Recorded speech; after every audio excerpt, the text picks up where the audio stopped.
Hey everyone, this is day 27 of 31 days through Ezekiel and Daniel. Daniel chapter 7 revealed the rise and fall of empires in sweeping imagery. Daniel chapter 8 brings that reality into sharper focus.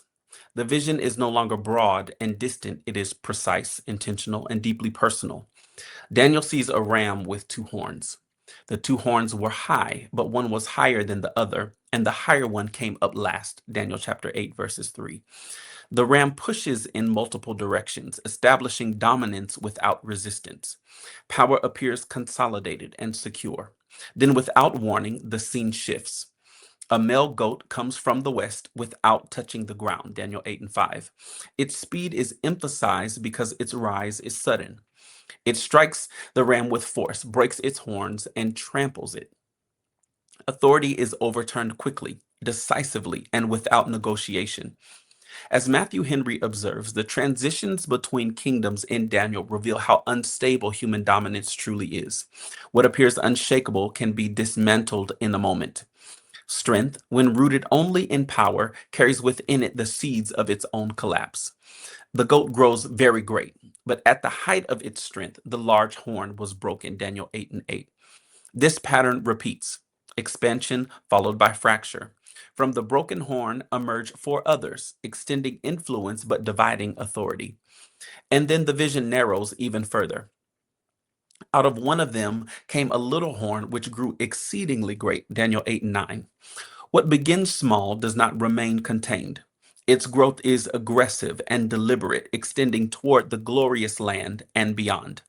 But the most significant detail is not geographical, it is spiritual.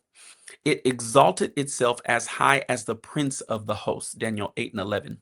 This is not merely political ambition. This is defiance directed toward God. The vision intensifies.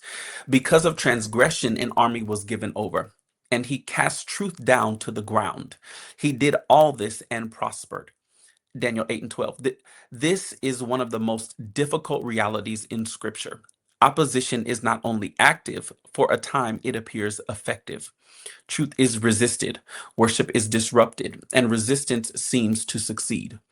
As A.W. Tozer wrote, the temporary success of evil is one of the greatest tests of faith because it challenges our understanding of God's timing without altering his authority. What is permitted for a season is never outside of his awareness. Then a question is asked within the vision itself. How long will the vision be? Daniel 8 and 13. This is the cry beneath the imagery. How long will opposition persist? How long will truth be cast down? How long will what is holy be disrupted? The answer comes with specificity. For 2,300 days, then the sanctuary shall be cleansed. Daniel 8 and 14. The timeline matters because it reveals a boundary. The conflict is not indefinite. The opposition is not ultimate. What is defiled will be restored. God does not only permit a season, he defines its limit. Daniel is troubled by what he sees. The vision is not abstract, it is weighty. It affects him physically, and so interpretation is given. Gabriel explains that the vision concerns the time of the end, Daniel 8 and 17. It unfolds in history, but it also points beyond history. What Daniel sees is both immediate and prophetic, patterns that will repeat across generations. The explanation clarifies the symbols, but it does not remove the tension. Conflict will come. Opposition will rise, and at times it will appear to advance unchecked. But then comes the defining statement: he shall be broken without human means. Daniel 8 and 25. This is the anchor. What exalts itself against God will not be sustained by its own strength, and it will not require human strength to be removed. God himself will act. As Matthew Henry notes, the downfall of arrogant power ultimately comes not through human strategy, but through divine intervention. What rises in defiance will fall by decree. The chapter ends with Daniel overwhelmed.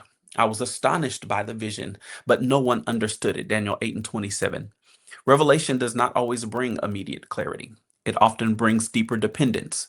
And this is the thread that runs through Daniel chapter 8. Conflict is real, opposition is persistent, and at times truth appears resisted. But none of it is without limit. None of it is without oversight, and none of it is outside of the authority of God. So the reflection becomes steady and necessary. Where have you been unsettled by what appears to be advancing unchecked? Where has the resistance to truth felt prolonged or unanswered? And have you anchored your confidence in what you see or in the one who has already defined its end? Because Daniel chapter 8 does not minimize conflict, it places it within boundaries and reminds us that what opposes God may persist, but it will not prevail.